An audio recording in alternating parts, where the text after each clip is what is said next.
बिहार की राजनीति जो हमेशा सुर्खियों में रहती है, आज एक ऐसी भूचाल की गवाह बन रही है जिसने राष्ट्रीय जनता दल यानी कि आरजेडी की नींव हिला दी है। 2025 के बिहार विधानसभा चुनाव में पार्टी के खराब प्रदर्शन के बाद अब लालू प्रसाद यादव के परिवार में जो हुआ है उसे सिर्फ झगड़ा कहना गलत होगा, क्योंकि यह सीधे सीधे सत्ता और वर्चस्व की लड़ाई है। 2 दशक पहले लालू राज के दौरान साधु यादव यानी एस1 और सुभाष यादव एस2 का दबदबा था, जिनकी ज्यादतियों ने लालू सरकार की छवि को नुकसान पहुंचाया। परिवार ने उनसे दूरी तो बना ली, पर आज भी उनकी चर्चा होती है। अब उसी तरह का संघर्ष परिवार के केंद्र में है, लेकिन इस बार बाहरी नहीं बल्कि अपने ही है संघर्ष के केंद्र में, जहां तेजस्वी यादव का नेतृत्व और उनके करीबी आरजेडी के राज्यसभा सांसद संजय यादव यानी कि एस3। अब लालू प्रसाद ने 2015 में अपनी छोटी बेटी तेजस्वी यादव को पार्टी का चेहरा बनाया, लेकिन अब वही नेतृत्व सबसे बड़ी चुनौती बन गया है। 2024 लोकसभा चुनाव में सारण से हारने के बावजूद रोहिणी आचार्य सोशल मीडिया पर सक्रिय थी। 2025 चुनाव में पार्टी की हार के बाद वह खुलकर सामने आई, जहां किडनी का अपमान यानी कि जो रिपोर्ट्स है उसके अनुसार रोहिणी ने सीधे तेजस्वी के करीबी संजय यादव पर हमला बोला। उन्होंने आरोप लगाया कि लालू जी को दान की गई उनकी किडनी को गंदी किडनी कहा गया। साथ ही उन पर लोकसभा टिकट मांगने का झूठा आरोप भी लगाया गया। इसके साथ ही आपको बता दें कि इस अपमान से आहत होकर रोहिणी आचार्य दिल्ली चली गई। सिर्फ रोहिणी ही नहीं, लालू जी की 3 अन्य बेटियां भी जैसे रागिनी, चंदा और राजलक्ष्मी भी बच्चों के साथ पटना स्थित माता पिता का घर छोड़कर दिल्ली चली गई।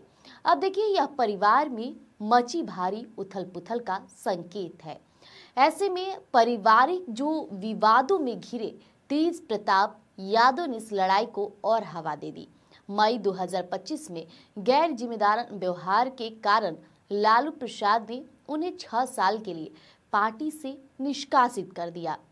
इसके बाद आपको बता दें, तेज प्रताप यादव रुके नहीं, उन्होंने अपनी नई पार्टी जनशक्ति जनता दल बनाई और कई सीटों पर उम्मीदवार उतारे।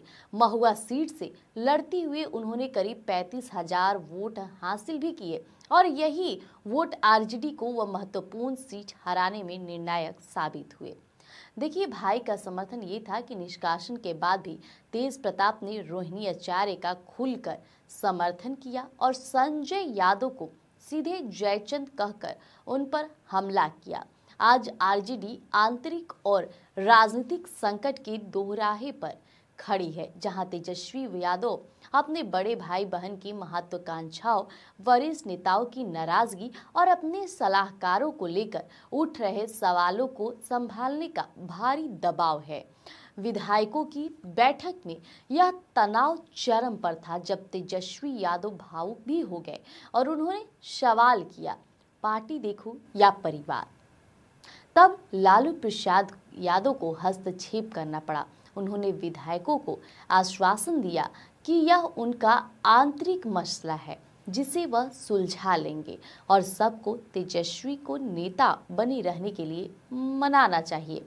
सवाल ये भी है कि क्या लालू परिवार, जो कभी बिहार की राजनीति का पर्याय था, इस पारिवारिक विद्रोह को संभाल पाएगा? क्या तेजस्वी यादव अपनी राजनीतिक पकड़ को बरकरार रख पाएंगे जब उनके अपने ही परिवार के सदस्य आरजेडी की लंका में आग लगा रहे हैं? देखिए, सवाल बहुत है। ऐसे में तेजस्वी यादव या लालू परिवार जवाब भी दे रहा है। हालांकि जैसा कहा जा रहा था कि रोहिणी आचार्य के साथ उनकी 3 और बहनें साथ चली गई, लेकिन अनुमान ये भी था कि कहा जा रहा था कि चुनाव का माहौल था, इसलिए सारी बेटियां लालू परिवार के घर पर थी और इसके बाद चुनाव खत्म होता है, जीत हासिल ना होने की वजह से सारी चली जाती हैं। लेकिन बात क्या है, ये अभी भी अंदरूनी है। लेकिन ऐसे में रोहिणी आचार्य लगातार सोशल मीडिया पर एक्टिव नजर आ रही है। फिलहाल आगे जो कुछ भी होगा हम आपको यूं ही अपडेट करेंगे। बने रहिएगा हमारे साथ। धन्यवाद।